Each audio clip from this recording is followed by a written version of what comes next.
अध्याय 2 श्लोक 7 कार्पण्य दोषोपहत स्वभावः पृच्छामि त्वां धर्मसम्मूढचेतः यच्छ्रेयः स्यान्निश्चिन्तं ब्रूहि तन्मे शिष्यस्ते अहं साधिमां त्वां प्रपन्नम।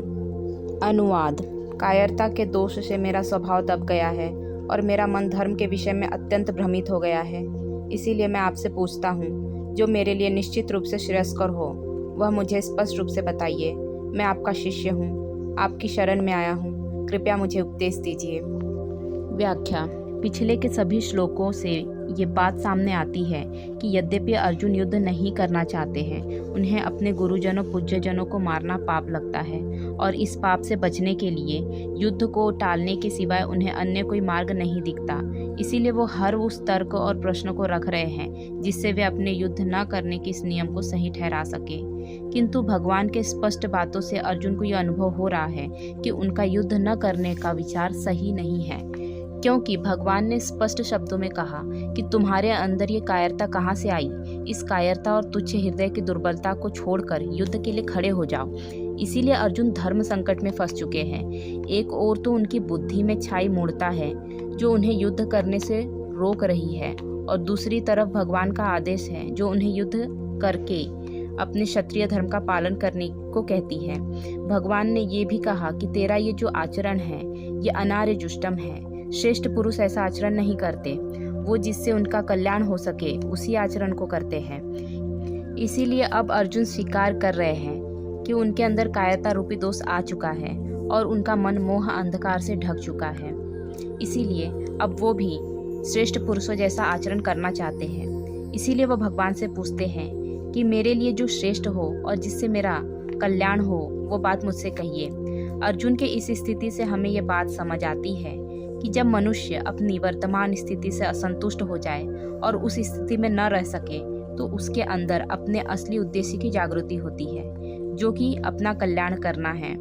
मानव जीवन का वास्तविक उद्देश्य ही अपने कल्याण की इच्छा करना और मोक्ष के विषय में जिज्ञासा करना है, और मोक्ष प्राप्ति अथवा अपने कल्याण के लिए दिव्य मार्गदर्शन की आवश्यकता पड़ती है, जो कि गुरु ही प्रदान कर सकते हैं, और वो ज्ञान बिना शरणागति के प्राप्त नहीं की जा सकती।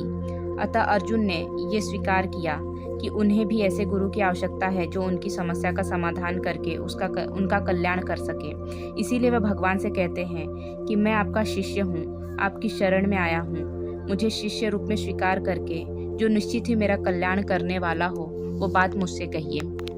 दोस्तों, जब आप गीता जी को पढ़ते हैं या सुनते हैं तो श्री कृष्ण और अर्जुन को दो व्यक्तियों के रूप में ना देखें, उनको दो पर्सनालिटीज़ की तरह ना देखें। श्री कृष्ण हमारी आत्मा है और अर्जुन हम खुद हैं।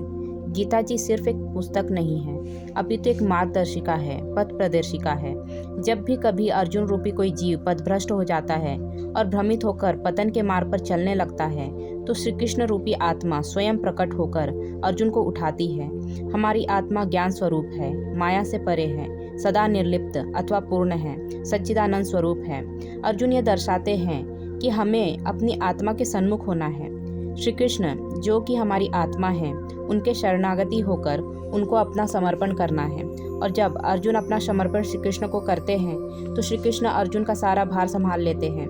गुरु बनकर उन्हें कल्याण का मार्ग बताते हैं तथा सारण्य बनकर शरणागत हुए अर्जुन के उद्धार का सारा उद्योग स्वयं करते हैं।